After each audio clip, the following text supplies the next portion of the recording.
Good. So today we'll be understanding two important topics. Okay. But these two important topics have something which we need to learn in prior to that. Prior to that. Okay. So that is TCP and OSI model of networking. Okay.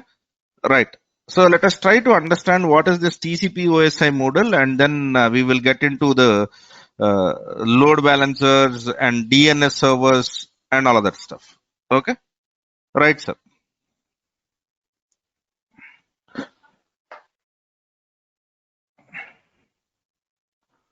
So I am adding that to the AWS notes, but it will be available in both AWS Classroom Notes and Azure Classroom Notes, whatever I am trying to do right now.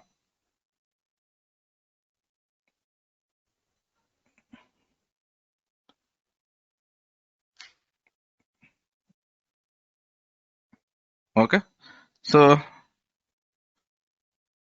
TCP or OSI model. Okay. So what is this TCP or OSI model? We have learned this in our graduation and all of that stuff. Okay. So this model basically uses layers to help give a visual description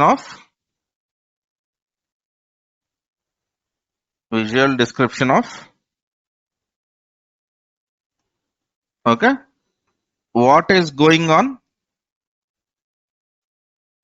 with a particular networking system.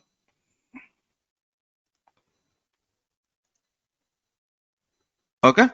So now let us assume any networking. Okay. So all of the networking stacks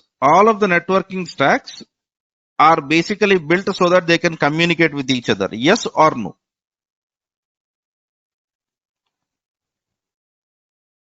Any networking stack is basically built so that you can understand and basically try to use it. Okay. So what we are trying to basically do over here is we are trying to understand this networking model and how will it help us in understanding how this whole networking concept works. Right. So let us try to look into this whole structure. Okay. So what this networking structure will try to tell us is, okay, this tries to tell us how this whole packets are being built. Let me close these notepads. Okay. Fine. So let me try to build a layer. Okay.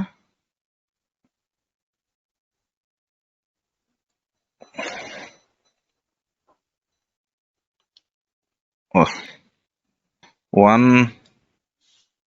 Sorry. This is real pain, sir. 2,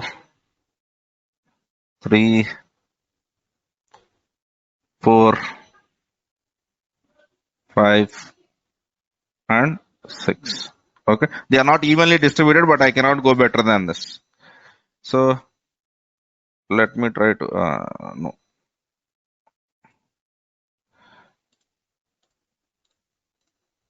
Let me try to fill in. Okay. And then let me try to write some numbers. This is 7th layer.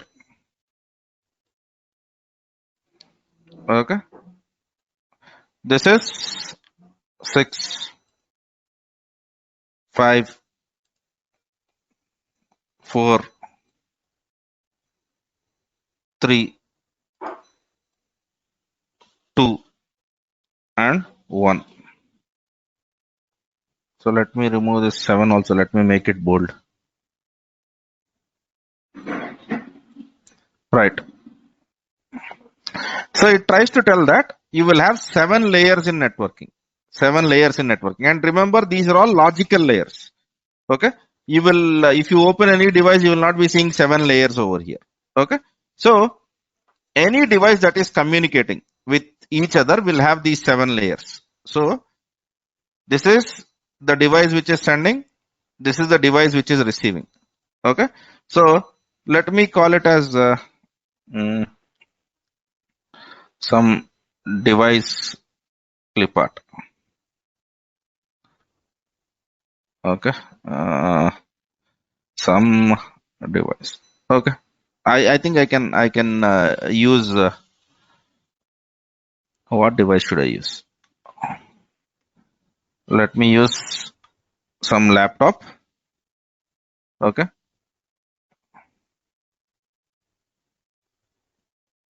This one is better, right? So let us assume that this is your,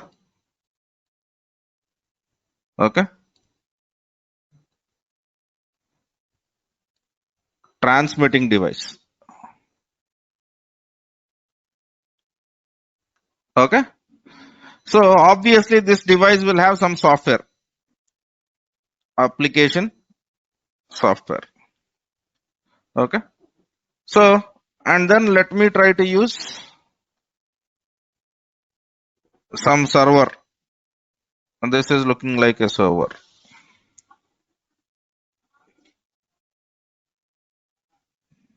Okay. So this is something which I would basically call as receiving device. So obviously this device also will have some kind of application software. Okay. Over here, the topmost layer is basically called as application layer. Okay. And the next layer is basically called as presentation layer. And then we would have session layer. And then we would have transport layer. Okay. And then we would have network layer. And then we would have data link layer. Okay. Let me write it as data link. And this is a physical layer. Okay. So if you see, this physical layer is basically where the communications happen. Okay. So this can be a cable that is connected from one laptop to other laptop, or this could be basically your Wi-Fi connection or whatever it is, right? So whenever you send the traffic, basically how the flow happens is, the flow happens from this laptop. Okay. So logically it would look as if application layer of this system is speaking with the application layer of this system, but that doesn't work that way. Okay. So a packet gets built over here.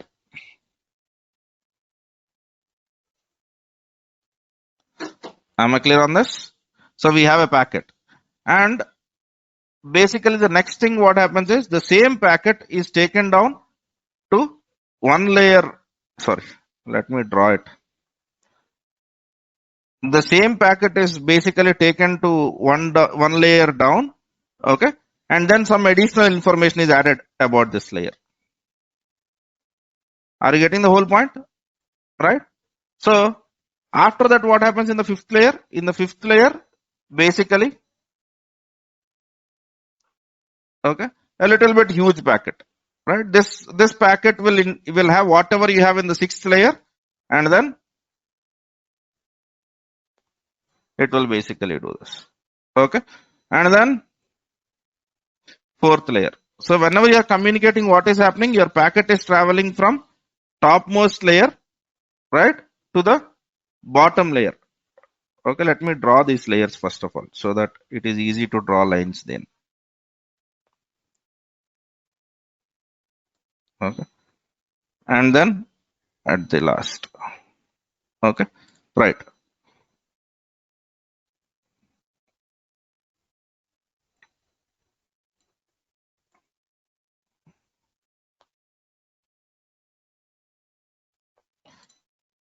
For the people who have finished graduation, by the way, this is a 16 marks question.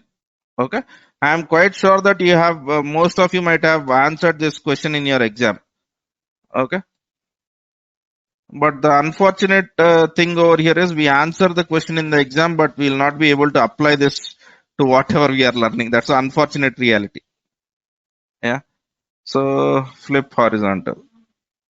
Yeah. Let me do this. Okay. And now whenever you are trying to communicate, what happens? Your data flows from here to here and from here to here, here to here, here to here. Okay. So are you seeing this? Your data is basically getting down. And from here, what happens is there will be a physical communication. This is a networking cable. You can think of this as a networking cable or a Wi-Fi kind of a connection.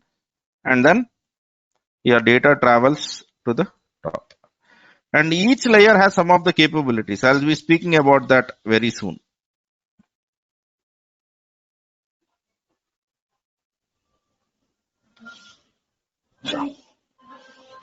1 minute, guys. 1 minute.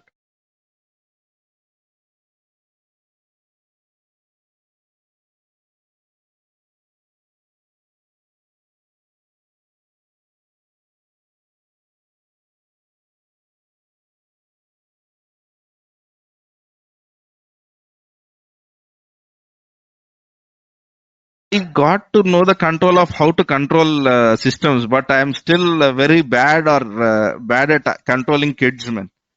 Right? Even I lock the door, they are opening the lock and coming down here to understand what is happening.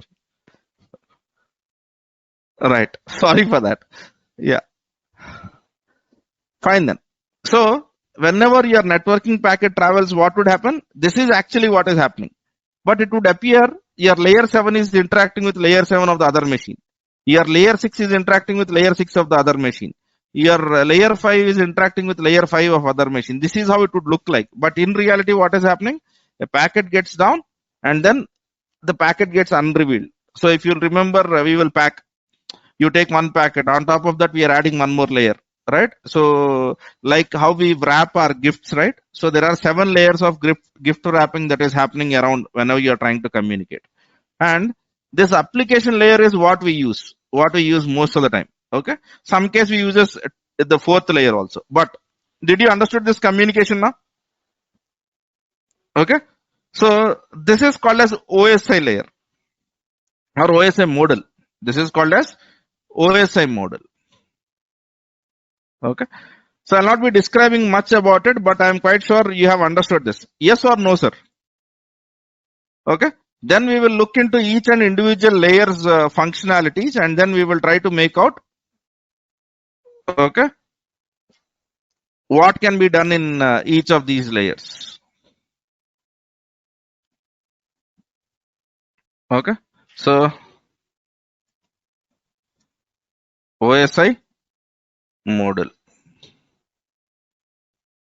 140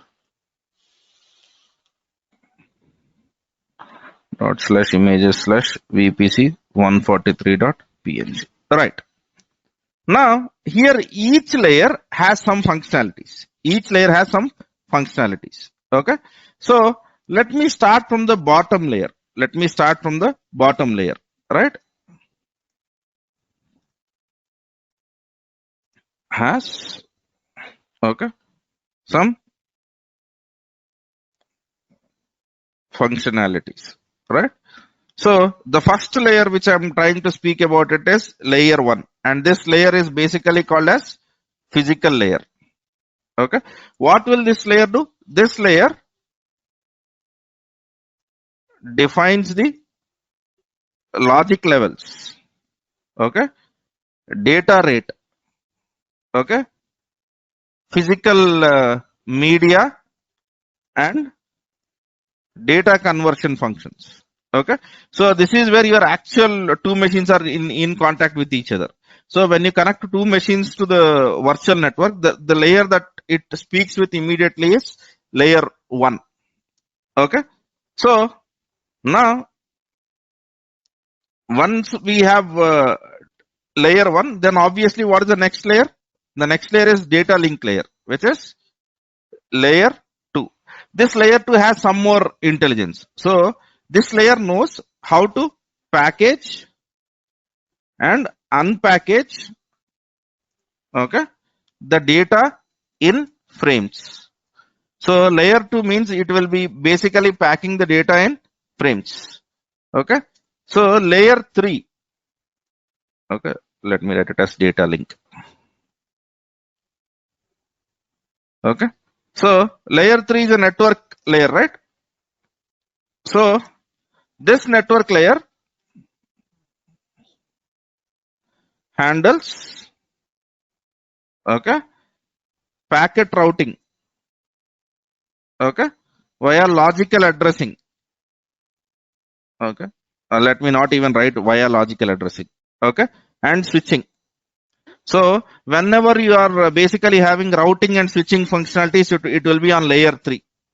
Okay, so layer 4, this is called as transport layer. So this is where your TCP protocol works. Okay, so this layer provides the quality of service functions. Okay, and TCP is part of this layer. So whenever you are communicating from one machine to other machine using TCP protocol, directly TCP, it is layer 4.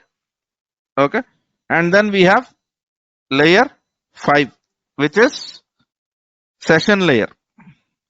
Okay, so this layer handles authentications and authorization functions.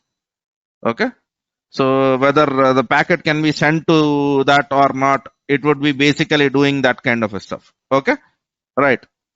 So and then layer 6, this is presentation layer. Okay, so this layer checks the data and it can handle encryptions and decryptions. Okay, and then layer 7, this is where your application layers, right? So for example, this is the topmost layer, right? So this layer uses, okay, communication protocols like HTTP, right? So something like IMAP, whenever you try to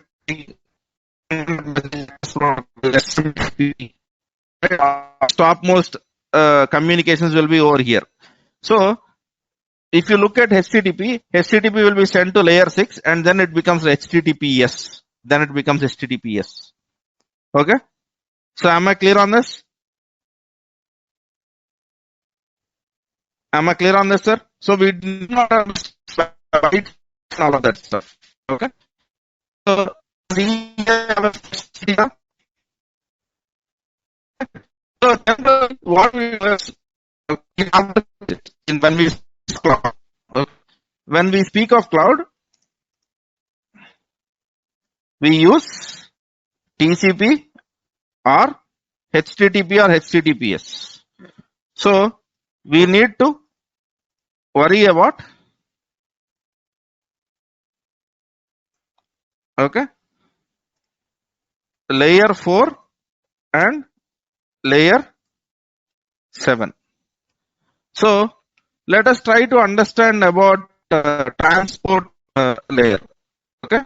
So what is this transport layer and what are different functionalities which transport layer implements, right? So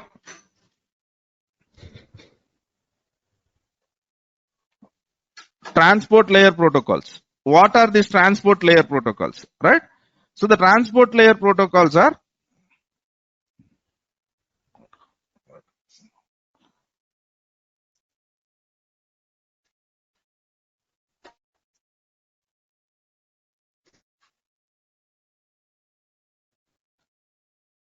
here we have UDP over here.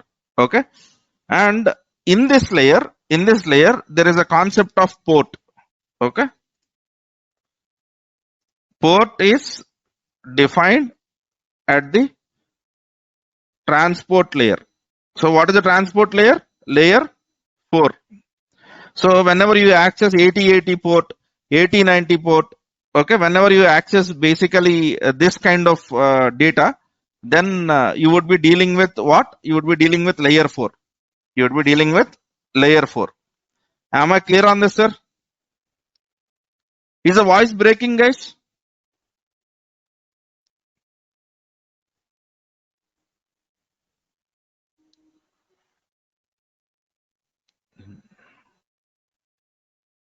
Okay. Seventh layer's name is application. Now is it good? Now is it good? Yeah. So remember, whenever we connect to SSH machine, we will be using 22 port.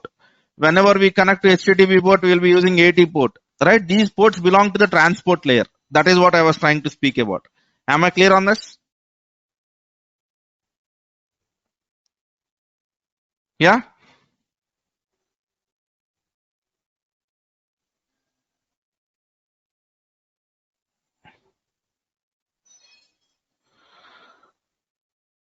Good, sir.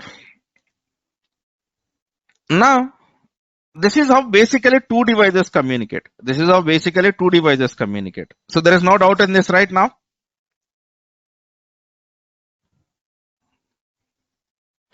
Okay. So how does the HTTP come into play? You access HTTP at level 7. HTTPS happens at level 6 and then it will be sent across to the bottom layers and then it will be sent across and all of this packets come into. So if you are doing 7 to 7 communication, it goes to 7, 6, 5, 4, 3, 2, 1 and then to the other machine and it comes bottom up from 1 to 7. Am I clear on this?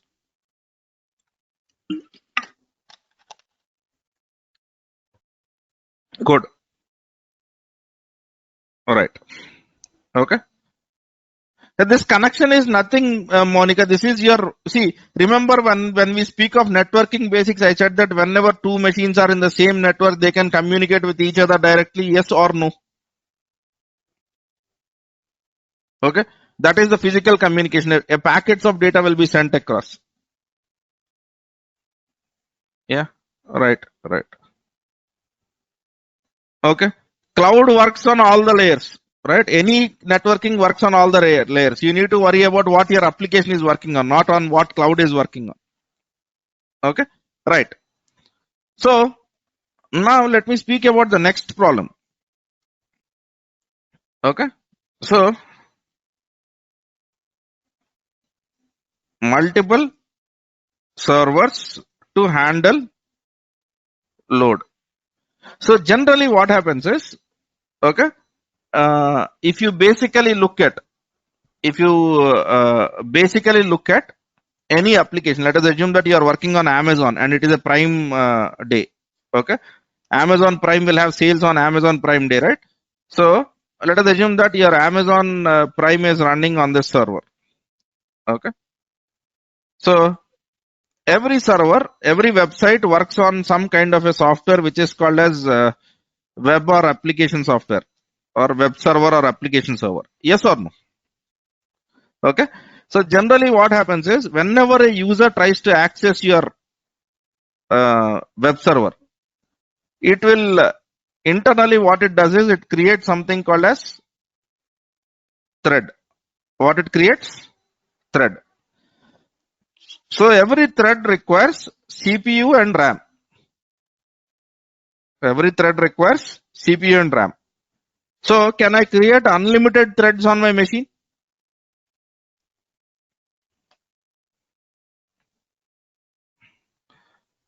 Let it be web server or app server. Whenever a user tries to log in, a thread is created. So this thread requires CPU and RAM. Can I create unlimited threads on the machine? Definitely not, right? Because we have a limited CPU. Okay. So now basically what happens is, right, as number of users grow, number of users are accessing your website parallelly. What happens? Many threads will be created. Okay. So to handle this, we have two solutions. Okay. So as the load increases, on a web or application servers, Okay.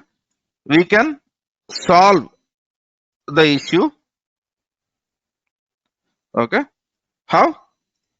By increasing RAM or CPU capacity. Okay.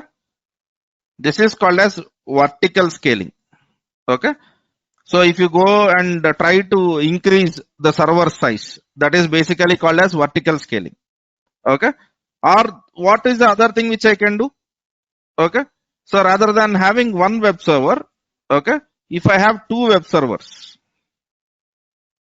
okay, it will be able to handle double the load, right? We will be able to share the load between these two servers. Yes or no? Okay. Vertical scaling and horizontal scaling is by increasing servers and sharing load between them. Am I clear on this? This is called as horizontal scaling. Okay. Do you agree with me on this, sir? Since the threads increase, I have to either increase CPU or RAM or I have to increase number of machines. Okay. Right. So increasing CPU or RAM is can I do unlimited increasing? If I go with this vertical scaling, this is a simple solution. Yes. But can I increase CPU to whatever limits which I want? No, because there CPU, there is some amount of max that is present. But if I try to increase number of servers, okay, especially we all know that in cloud we can basically create virtual servers. So literally or theoretically, at least I can create as many servers as I want. Yes or no? Yeah, I might pay the more bill. That's a different story. But can I increase as many servers as I want? Yeah. Do you agree with this now? So what do you think is the preferred way? Right? So most of the organizations prefer horizontal scaling, especially in cloud. Okay. But this horizontal scaling gives us one problem. Okay. So let us understand what that problem is at this moment. Okay. Now let me try to take this web server. Now I have this web server. Okay. Web server 1. Okay. And my application is running on 80 port 80. Now what I have done is, okay, this machine will have some kind of an IP address 192.168.10.11. And then I have a public IP address also for this, right? Which is 35.25.23.24 or 14, whatever it is. Okay. So I'm not writing public IP for this documentation. I'll stick myself to private IP. Okay. So if I increase the server, if I increase one more server, what would happen? Okay. I'll get one more server. There is no doubt. Okay. But I will have two servers, web server 1. Okay. And I'm writing it as web server 12. IP address is 112. So to the user, which IP address should I give?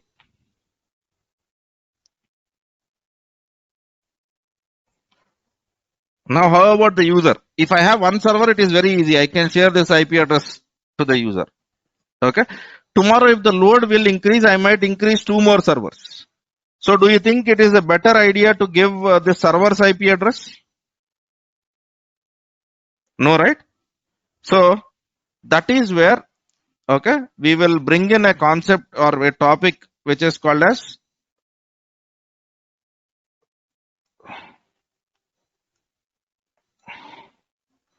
okay, a load balancer.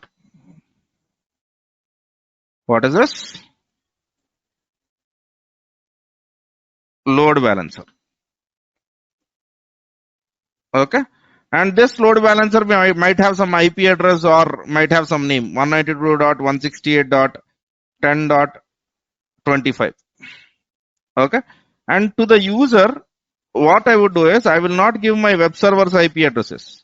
I'll give my load balancer's IP address. So user communicates with this load balancer, and load balancer, what it will try to do is it will try to distribute the load either with this server or with this server. Now, do you think it is a better design?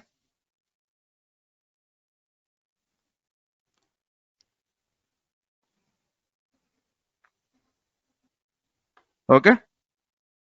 Do you think it is better, sir? Now, okay. We still have some challenges to understand, but basically, does it look good?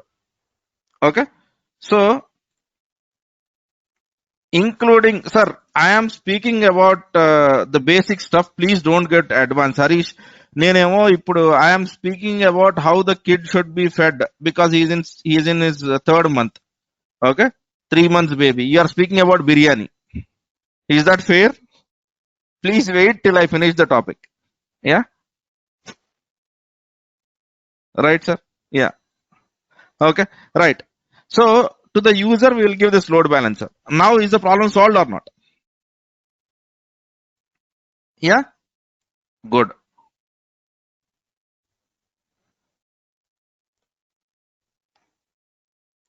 So are we clear of what a load balancer basically is? Okay. Since the multiple servers are involved,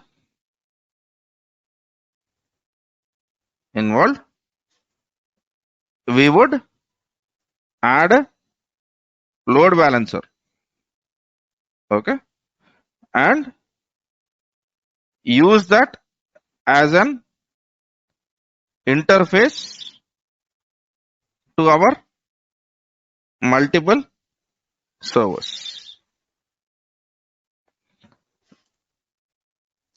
Do you agree with this approach now? Is it sounding logical?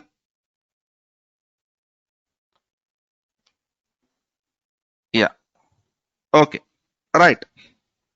Now, this load balancer, okay, are of two kinds. There are two types of load balancers. Generally, there are two types of load balancers. The first one is software load balancer. Okay. So load balancer, which is one more software on any server. The other one is hardware load balancer. Okay.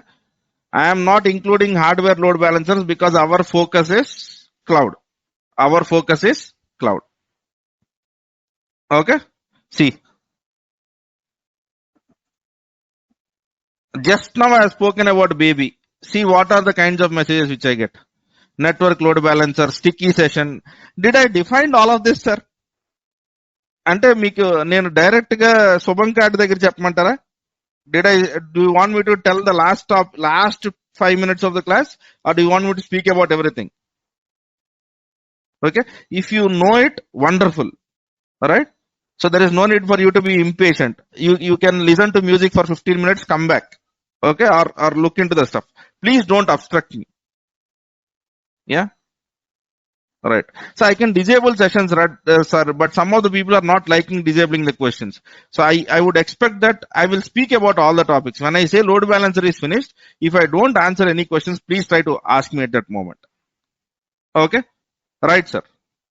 Now, we have two kinds of load balancers. But since our discussion is mostly about cloud, in cloud, will we ever worry about what do you call anything which is hardware based in nature? Yeah. No, right? So in cloud, we will not worry about anything which is hardware based. So our stuff is whole of our discussion is basically about the software load balancers. Now, load balancers will have a problem, right? Load balancer, okay, whenever a client sends a traffic,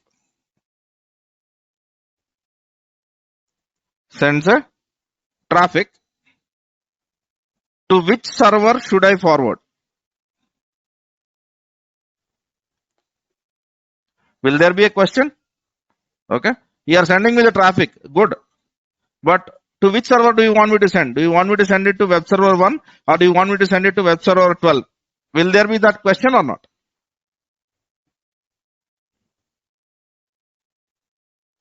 Yes. So,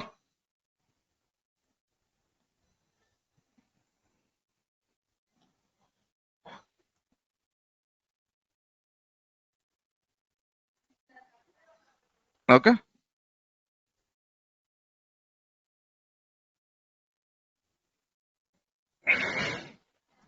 To which server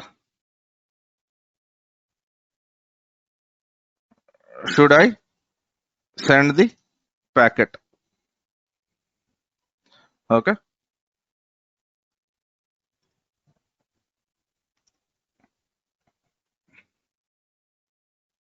Okay. So this is your users. Okay. Let me add few users over here. So this is, these are your users. Okay. I'll add two users. Two is more than enough for us. Okay. Right. So these two users, whenever they are interacting with your application will have one of the major problem to which server should I send? Should I send it to web server 1 or should I send it to web server 2? Yes or no, sir? Okay. Good. Now, how will load balancer resolve this question? How will load balancer resolve this answer? Okay. That is our next stuff. Yeah. So,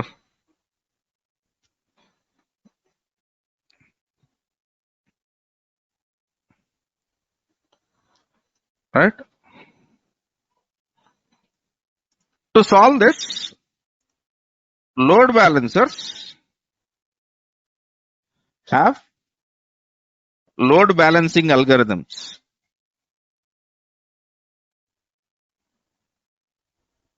Okay. So why are load balancing algorithms available? So that you can send the traffic to the right server. Okay. The first algorithm, which is most popular and most commonly used, is round robin. Round robin. So in round robin, what happens is requests are evenly distributed. Okay. Across servers sequentially. Okay. So I'll not be able to draw an image for that. First, let us assume this user sends it, and it sends the forward the packet to this request to this server. Next, this user sends it. It will send it to this server. Again, this user sends it. So, if what it will try to do is it will try to receive the packets and it will evenly distribute the load among the servers. This is basically called as round robin. Am I clear on this, sir? Yeah. This is most widely used. Round robin is the most widely used technique, right? And then we have something called as least connections. Okay. A new request is sent to the server, okay, which has fewest connections at that moment. Am I clear on this? Whenever you are trying to forward the request, it will try to find out what is the server which is basically which has less number of connections, and it will forward the request to that servers. Right? Okay. And then the next one, least time. Okay.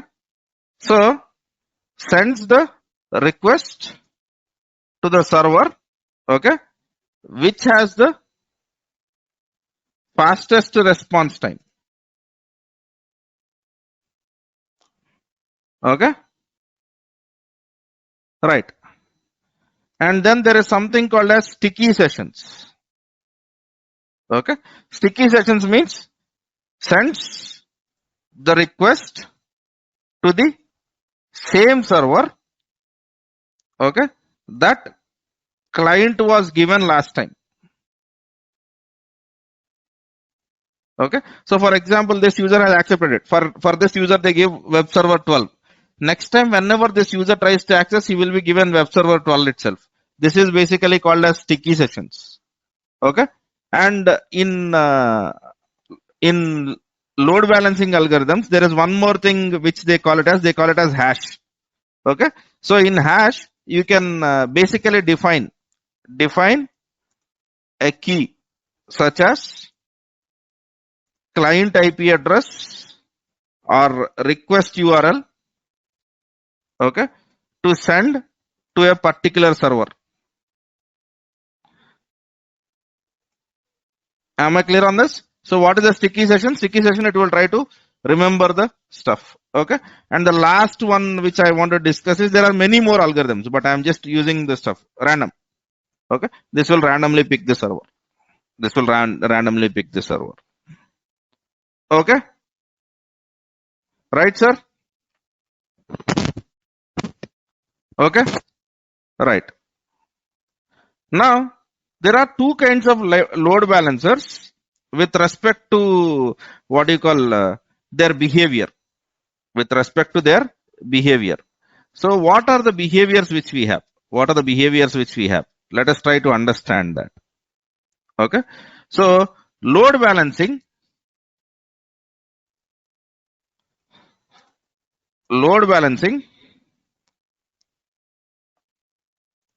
can happen at two layers. One is layer 4. The other one is layer 7. What is layer 4? What is the layer 4? Layer 4 is transport.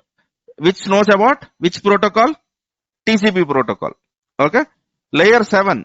Layer 7 is application protocol. It basically knows about high level kind of protocols. So, right. So let me use an Excel and then I will try to draw that. Okay. So let me make it. Okay. Let me call it as application layer. Okay.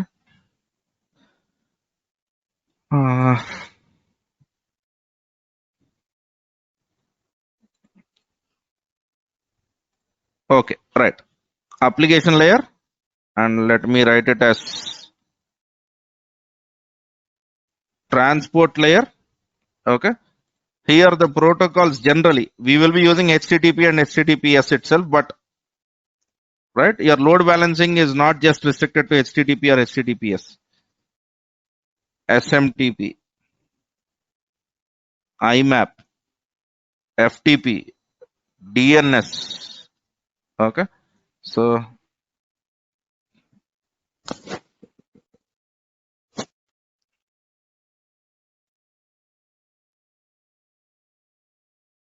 right. Okay. So, this is your application layer. Let me try to use a thick border around it. Okay. And for this application layer, I will be using this background. Okay. And then we have a transport layer. Transport layer uses protocols such as UDP. Okay. TCP. Right. And let me try to take this image, or let me try to give a different color to this also. Yeah, this is okay. And now let me go with, all right. Okay.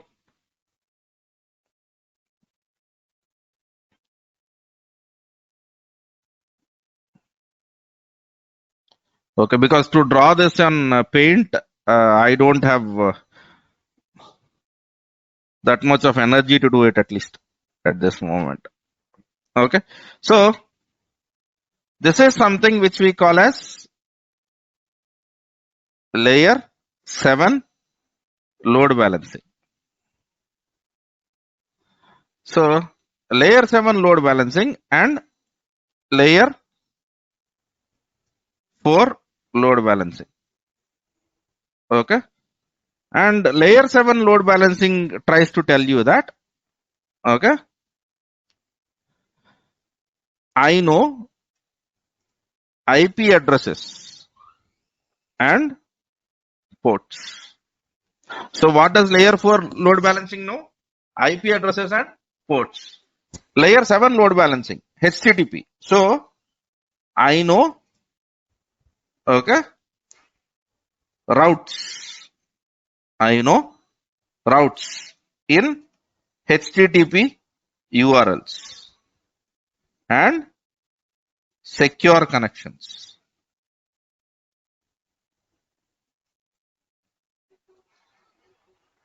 Am I clear on this? Okay. So for example, what do I mean by this? Okay. So I'll give one example, but let me preserve this image. Okay. Let me save this.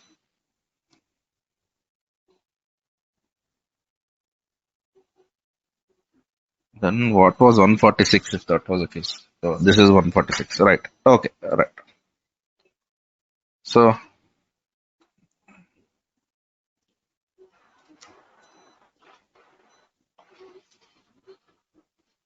right.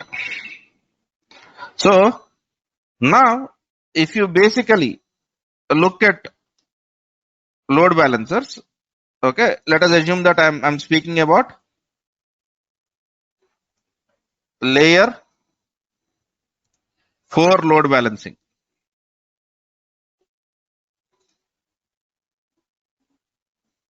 Okay.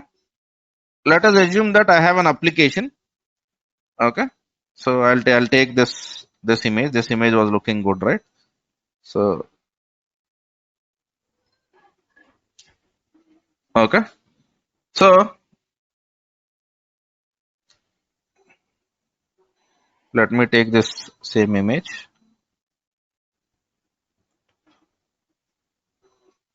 Okay. And then I will try to tell that whenever a user requests to my load balancer, on port 80, okay, forward the request, okay. So it would look something like, logically your definition would look like, whenever a user forwards the request to port 80, forward that request internally to a backend server on 80 port or 8080 port or whatever it is. Okay. So let us assume that you have one more application which runs on a different port. So let me try to represent that. Okay. So I will try to add one more thing. This, let me call it as 8080. Okay. So here also I'll put 8080. Okay. Because layer 4 knows only about what? IP addresses and ports. Okay. So whenever my user, okay, sends the traffic to, 1 minute.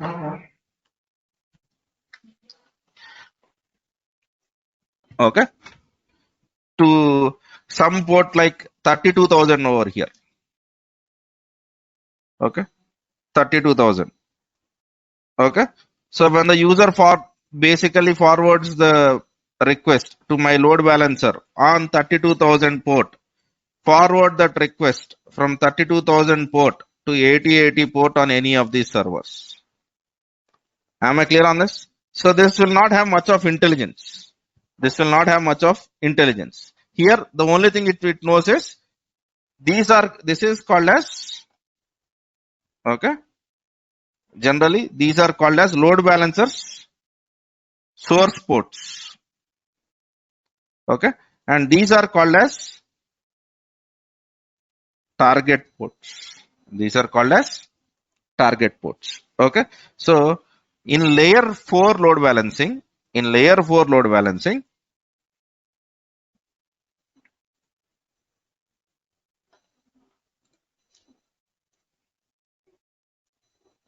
okay. So in layer 4 load balancing,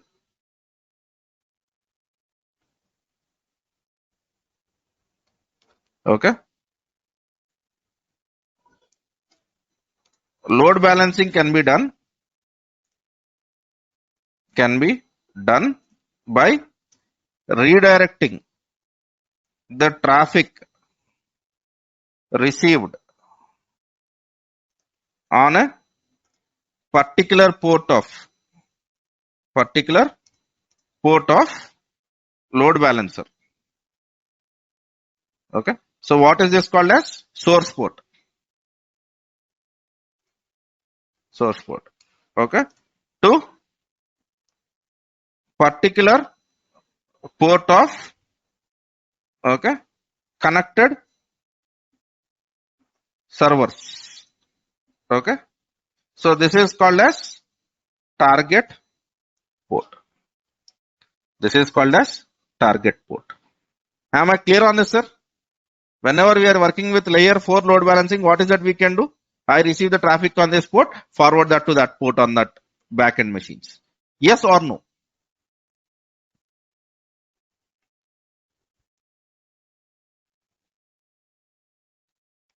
Okay, good. Now let us go to layer 7. Okay. So layer 7 load balancing. Okay. So layer 7 load balancing, does it know about HTTP? Does it know about HTTP or not? If it knows about HTTPs, will it be able to understand URLs?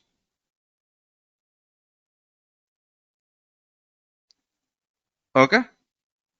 So what I will try to do now is, let me remove all of this.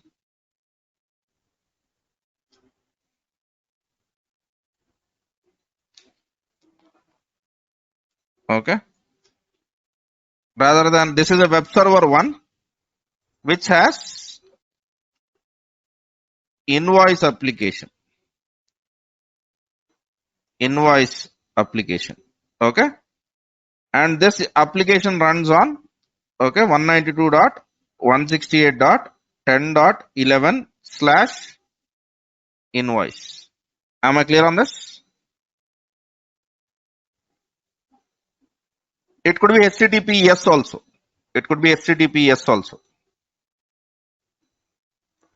Okay. So here, this is admin portal. Okay. And this works on http://192.168.10.122/portal. Am I clear on this? We are having two different applications running on two different servers. So what I would say is, here I will try to define a route. Whenever user accesses, load balancer, on load balancer IP address /invoice, and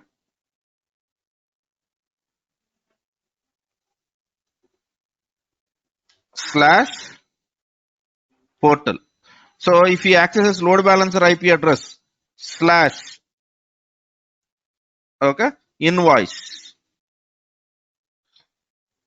then this request will be forwarded to this server. Okay. If the same user tries to access /portal, then the request will be forwarded to this server. Am I clear on this? Now do you understand routes? And by the way, this is called as routes.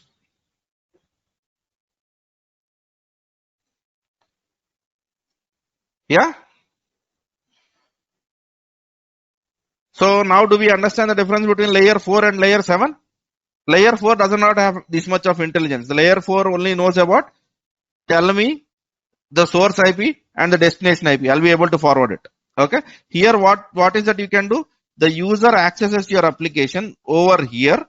Okay. Let me write the URL also over here for the people who look into it. So this time the user is accessing the URL saying that http:// or load balancer IP address, which is 192.168.10.25/invoice. Okay. So does your URL have a route called as /invoice? And here we have configured a rule saying that since it is invoice, now forward the request to this machine. Forward the request to this machine. Okay. Yeah, one more voice, then your what do you call round robin techniques, all of that will come into play. It is not necessary that it has to be one server. I am just making it simple for you. Okay. So I can have 100 servers hosting invoice applications. We have already looked at load balancing algorithms, right? Round robin. Yeah. That will come into play, obviously. Yeah. Right. And now over here, the user tries to access http://192.168.10.25/portal. Now, if the user accesses this, then what would happen? It would go to this route. Am I clear on this?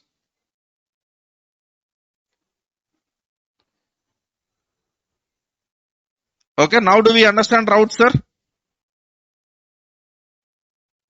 Good. Okay.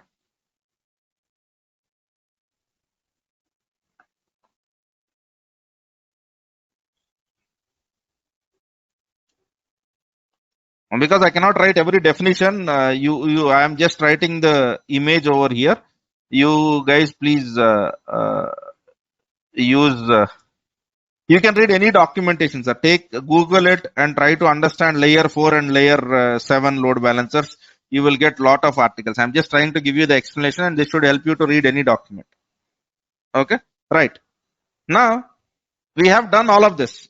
Now, can I balance the load across even if my multiple servers are more? Will the user be happy?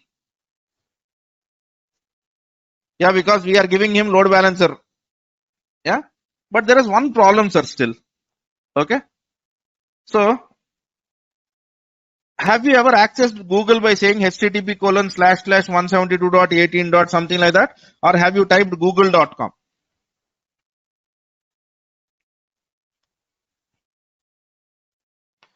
Right? So, now,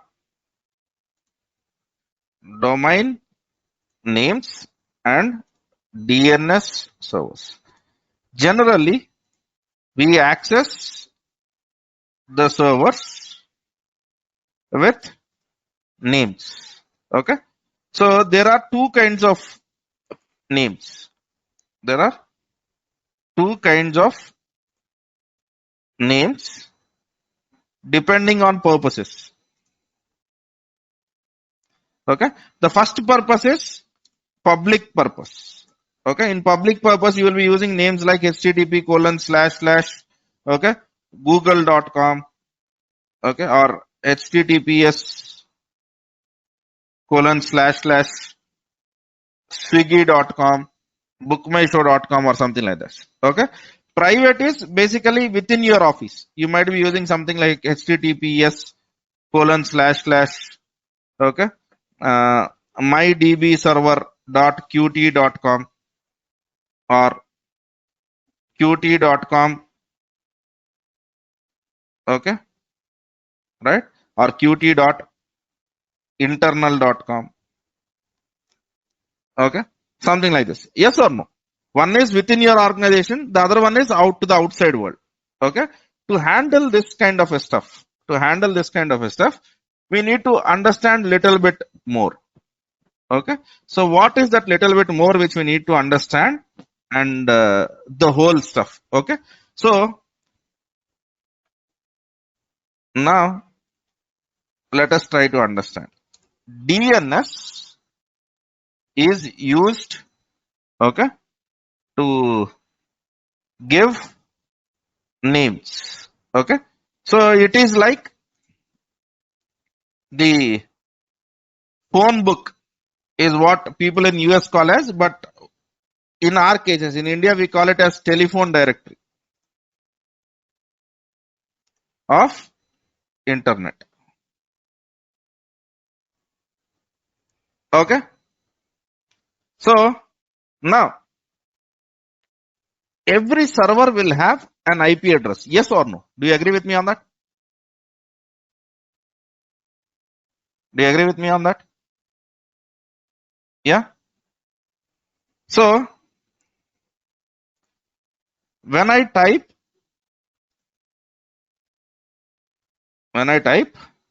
okay, google.com, there will be some server, okay, which is hosting google.com. Okay. That server could be a load balancer also. Yes or no? Okay. And all communication protocols communicate mostly using IP addresses, not names. Not names. So when I type name, how does it gets converted to an IP address? Okay. So for this, okay, DNS servers are maintained. What is it? DNS servers. Okay. So DNS server will store, okay, records mapping name to IP addresses. Okay.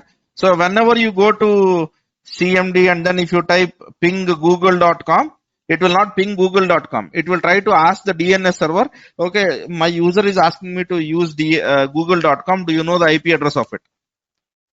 So are you seeing I received an IP address?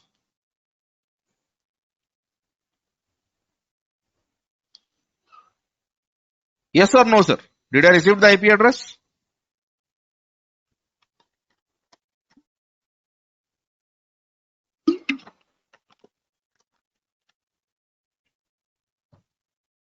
Right. Okay. So I'll not be getting deeper into DNS server, but let us play around with this concept, DNS server. Okay. So generally, organizations for their internal names use internal DNS servers, and websites use public DNS servers. Am I clear on this? Websites use what? Public DNS servers. So the most easiest command which you can do is, okay, if you basically go into this and try to tell ns lookup, okay, google.com. What is happening over here? Am I getting some answer? ns lookup swiggy.com. For the name which I am giving, am I getting some answers? Okay. This command will be there on your system. This is called as name server lookup. Name server lookup. Okay. So is there some server which is trying to tell us what is the IP address of the domain name which you are trying to access? Yeah. And these servers are basically called as DNS servers. These servers are basically called as DNS servers. And now, whenever you host a internet, you create your own website in internet, right? Your website name and this IP address matching should be updated to the public DNS servers. In your organization, then you will be updating that to the internal DNS servers, right? So for that, what DNS server uses is it will use different kinds of records. It will have its own query system. Okay. So I will do that specifically in the class tomorrow. But the whole idea over here is, okay. Now do we understand this? Now if I type, okay, you go into your DOS prompt. And then if you type ns lookup direct devops dot blog. Okay. Are you getting some IP address? Okay. So ns lookup quality thought dot in. Yeah. right? So to store, okay, these mappings, these mappings, DNS servers have different record types, different record types. Okay. So let us try to look into what are those record types of DNS. Okay.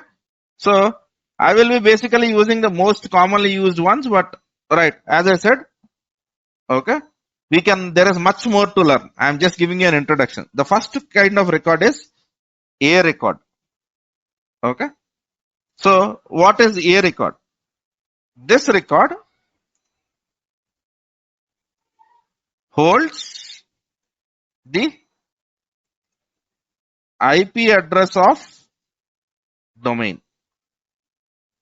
So for example, whenever you are trying to basically get this stuff, okay, now let me try to have a screenshot of this. Okay, where is this information coming from? This is the A record that is being stored. A record is name to IP address mapping. Name to IP address mapping. Am I clear on this? Okay.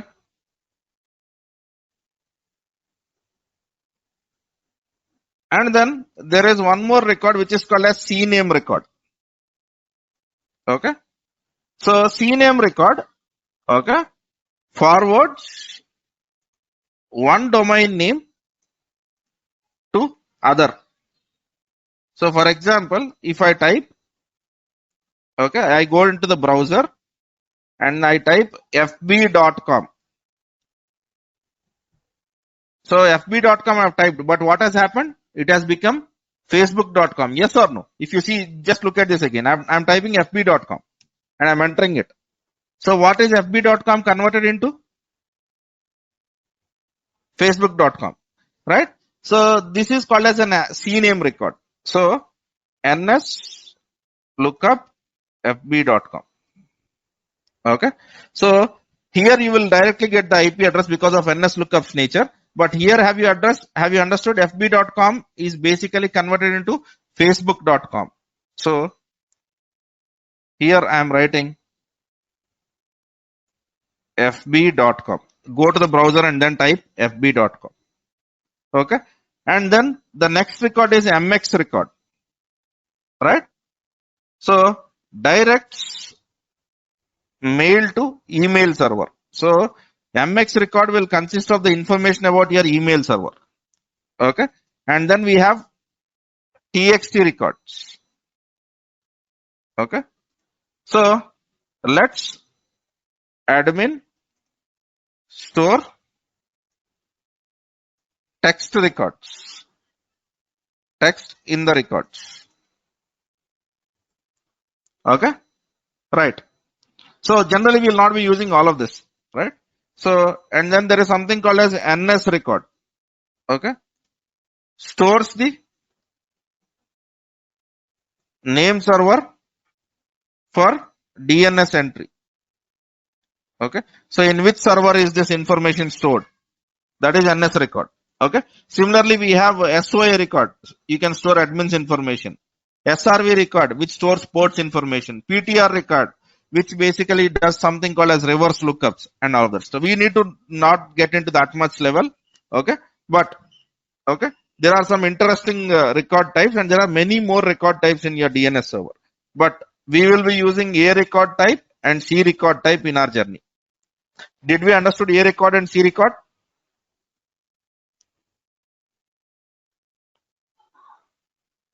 Yes or no, sir?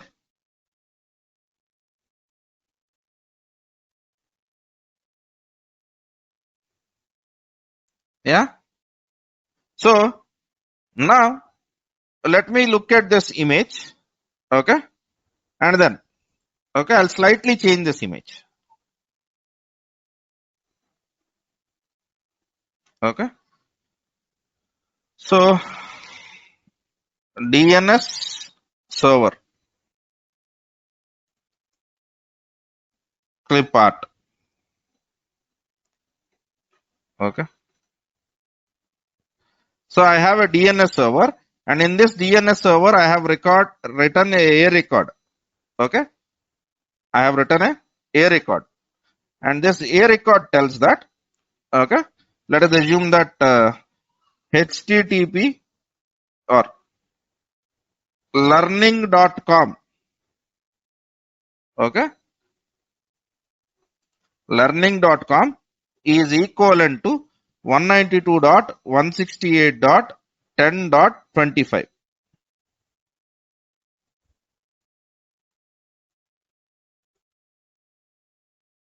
Am I clear on this record type?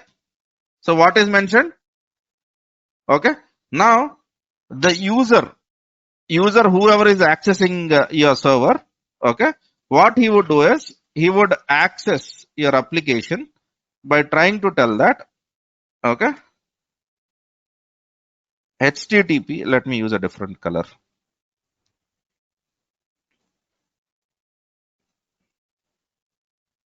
Okay.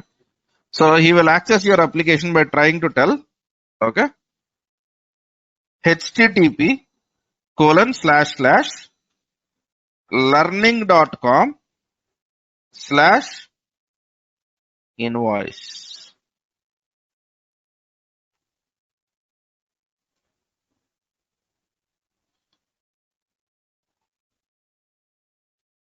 Okay. Right. I'll write it over here. Okay. And this user, whoever is accessing this application, now he doesn't need to access your load balancer with the name or entry of it. He will be accessing your application by saying HTTP : / learning.com / portal.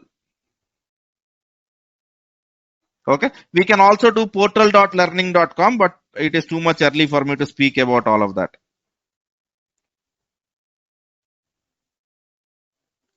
And this request will be forwarded to here.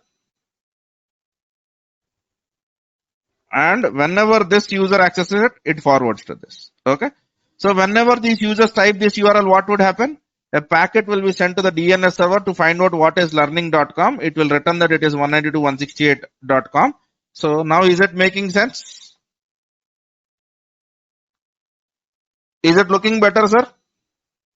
So can I give names to my applications? Right? Good.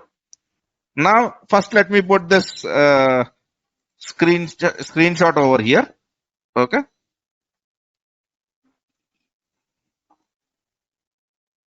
Right. Right. 151. Now the last topic of the today's discussion. Okay. If it is private names for your enterprise purposes or for your network, only your network purposes, we need to maintain DNS entries. Okay. If it is for public website,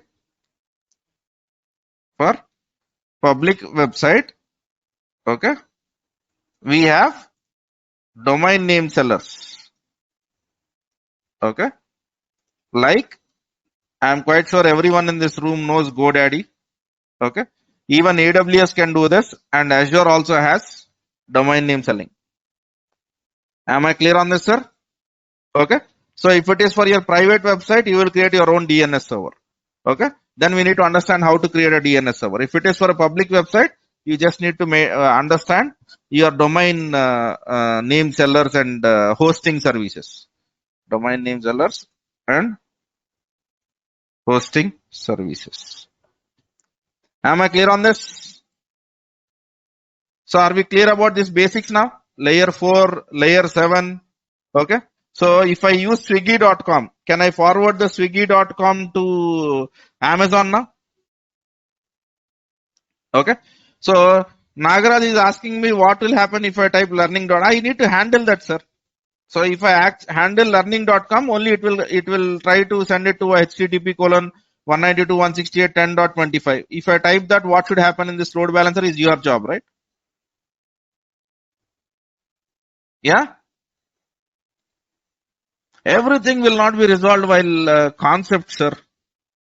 Okay. Tomorrow, anyway, you have to do all of this work. Don't worry about it.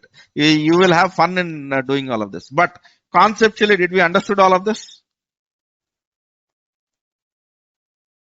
Spandana, please go through the class again, Spandana.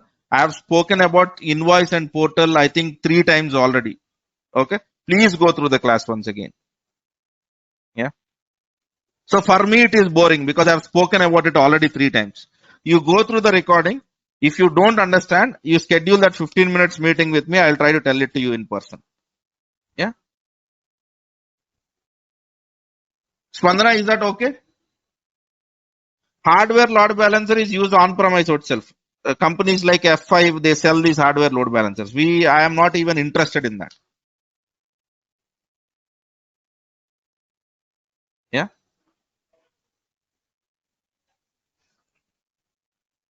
And let me tell you one more interesting stuff.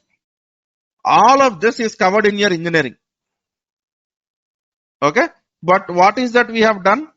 Okay. Especially most of us. Spectrum,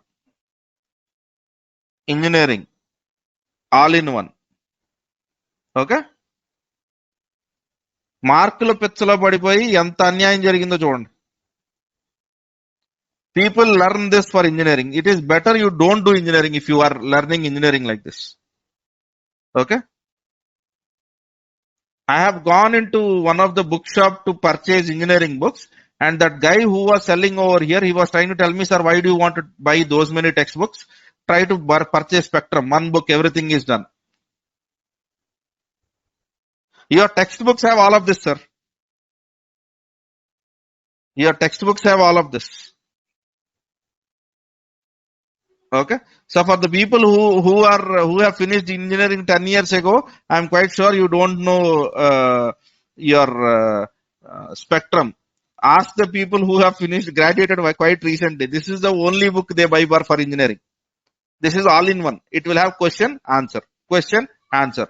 Mug it up, you will get 70%. Yeah. And after that, unfortunate thing is people do this, and what they expect is initially they want to start their career with a 6-digit salary. And then they blame saying that, okay, engineering is not good. Okay.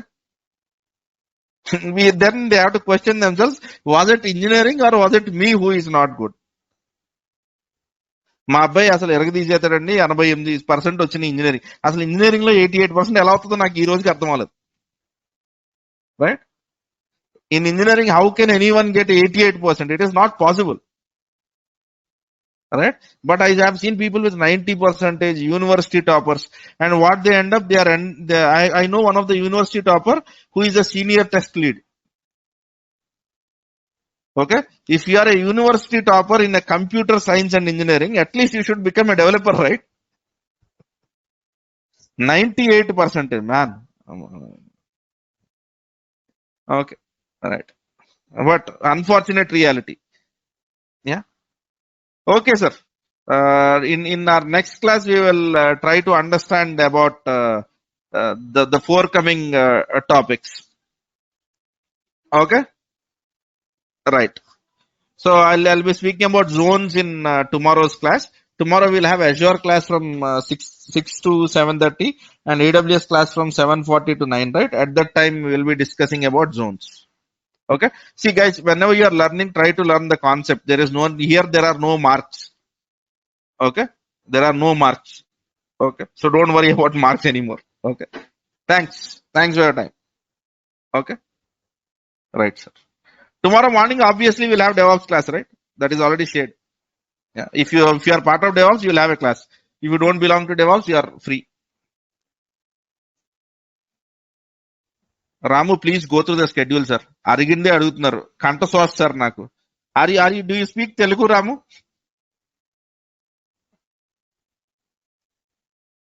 Yeah. అది ఇప్పుడు class timing గురించి మొన్న అరిసి okay, ఇప్పుడు పిల్లలు కూడా నన్ను చూసి భయపడలేదు, గొంతలు అయిపోయింది అది. మీరు మళ్ళీ అడుగుతున్నారు రేపు ఎడ్జోర్ క్లాస్ ఉందా అని. Okay, right sir. అందులోనే ఆకలి అవుతుంది, 9 అయింది కదా. Okay, right. ఇప్పుడు ఓపిక కూడా లేదు. So so please go through the schedule. You will have a mail, right? Look in to that mail. Okay, thank you sir.